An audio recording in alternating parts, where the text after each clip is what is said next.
Everyone, it's Rob Folia and Jessica Klein with Folia Properties here at Keller Williams in Nashville, and we're coming to you live today to talk about 3 reasons to sell your house now. Now, we're saying that I do think it's an opportune time to sell your home. That said, we're not trying to talk somebody into making a move. So if you're thinking, hey, I love my home, I don't need to make a move. Hey, this video may not be for you, and that's okay. Although you may want to check it out anyway to know why the conditions are prime. Because who knows, you may have a family member or a friend that's kicking around the idea of selling that we can help. But Jessica, you ready to jump in and get started? Yeah, I think we have a lot of really interesting things to talk about today. And I know that we've said it in a few of our videos, but we're in a very unique time for buyers and for sellers. And yeah, so it's going to be a really interesting conversation. Absolutely. And so let's jump right in because you're right. We have talked about in a few of our videos that this is an opportune time to sell. And yet, there's always a lot of reasons why. And this is probably one of the biggest reasons why what we're looking at right here. And that's the seller's market visual of supply and demand. Meaning, we have less inventory, more buyers, which causes prices to rise. That's the seller's market, and that's in a nutshell what we've experienced over the last, gosh, probably 5 years in Nashville. Although it's been just magnified over the last year or so because inventory is just at an all-time low, which has Yeah. caused prices to even go up even more, right? And then rates are at an all-time low. So you have so many buyers who can now afford those higher prices. And then so you have really high demand and you have really low supply, and they're both being actively moved, which is pretty unusual. They are, but one of the reasons why we wanted to highlight this one in particular today is because this visual is true. There are a lot of buyers and there's less inventory. And it's caused prices to go up. However, you and I we just talked about this earlier this week that we're seeing a lot of signs that this could be coming. Not so much even the more inventory yet. We haven't seen signs of that, and hopefully we do because we need more homes for sale.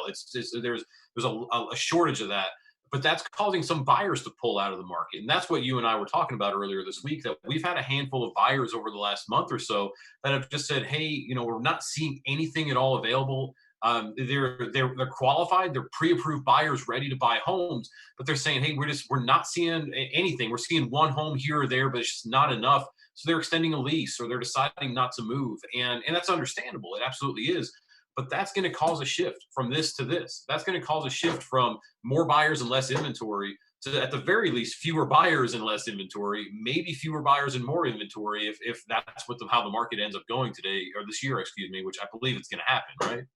Yeah, so in the event that this happens, which like you said, we're seeing signs that, people talking about this, people who, have been excited to buy and then they get into the market and think, you know what, we don't really need to do this right now. It's too competitive for us. Mhm. And so we're going to pull out and wait.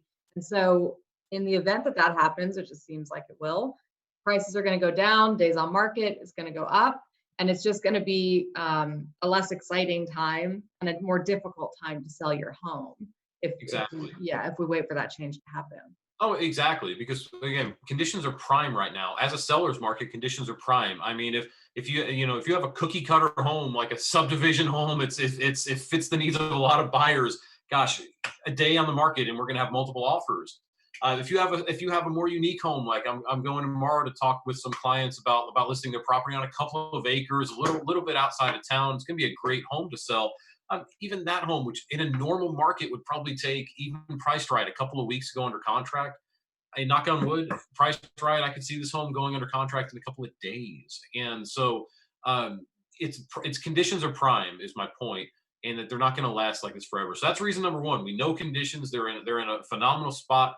Let's do it. Condition two, it also has to do with buyers, and that's interest rates. Interest rates have been literally at an all-time low over the last 9 to 12 months, and they may not continue that way.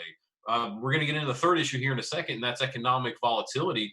But that volatility is going to have an impact on interest rates. If interest rates do go up, even by just say 1%, which would still be great, they'd still be below 4% on a typical 30-year fixed if they went up 1%. That impacts a buyer's buying power by 10%. Meaning, as a home seller, that buyer that was going to buy your home for say $400,000, now they can only afford $360,000. So how much are we actually going to get for your home? That's the question. Does that make Yeah, sense? well, and the other thing there, it impacts every price range, right? So people who were, on the cusp of really being able to afford any home could be knocked out by something like that. So it Absolutely. really is a huge deal if interest rates change. I mean, that's something that happens much more quickly too than the number of homes on the market. So Absolutely. yeah, I'm so glad you we said watch that very, very closely in our industry. And the number 3 point here is really a big factor that impacts interest rates. absolutely. And I'm glad you said that too, Jessica, about interest rates impacting all prices. Like, let's just take an average priced home for a second, say $300,000. And if you're a home buyer looking for a home for $300,000, depending on where you're looking in Middle Tennessee, you have a picture of that home. It's probably a 3 bed, 2 bath, 2.5 bath home. Maybe 1,500, 2,000 square feet. Like, there's a lot of different ways that that could look depending on the neighborhood. Regardless, though, say you want to be in Murfreesboro, that's what you're looking for. That what I just described, a $300,000 home.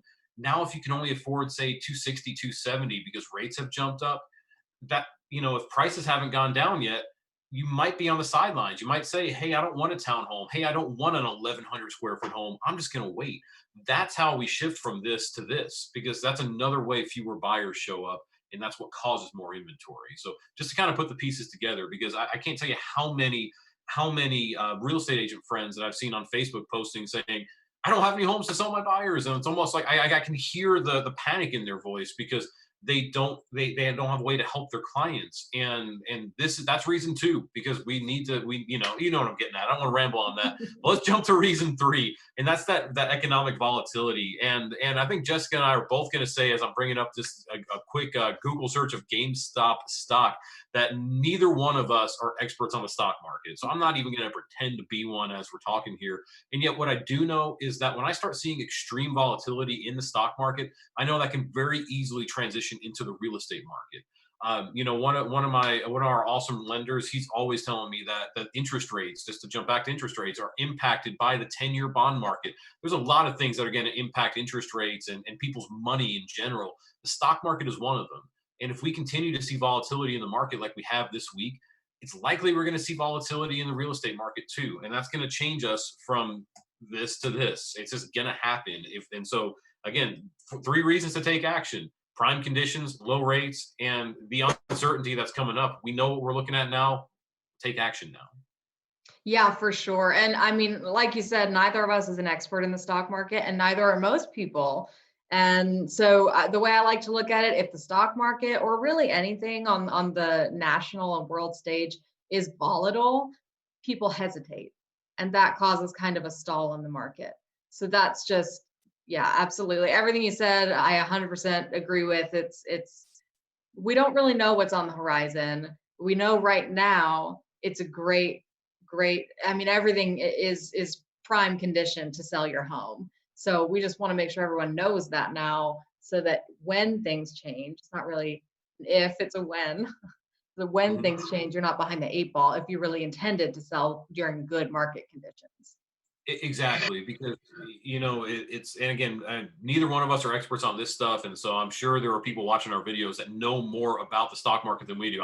I know about real estate, I know about guitars, and I know about Jeeps. Outside of that, I'm not really quite sure about anything. It's I'm kidding, but you know what I'm saying. So like I'm sure there are some that could probably teach us a class on the stock market and what we're seeing happen, and yet I've been fascinated by what I've been seeing in the news on this over the last day or two. And I mean, I've seen articles that have said that all this volatility could lead to some banks losing billions of dollars, like literally billions. And if the people who are lending money to home buyers are losing billions of dollars, don't you think that that's going to cause them to say, I need a better return from my investment of a mortgage? And so instead of charging 2.75% for a rate, that could easily change. I mean, there's so many factors that are going to go into this and change our economy. And and so it's that's why we wanted to come to you today. Let you know that again, it's prime conditions, rates are phenomenal, and all the uncertainty that's out there means take action now if you want. Hmm. So Absolutely. I think that's all we had for our video. Before we cut off though, Jessica, are there any questions that have popped up on Facebook? Again, I not about GameStop because we don't know anything about this, but anything about real estate that might be that might answer while we're live.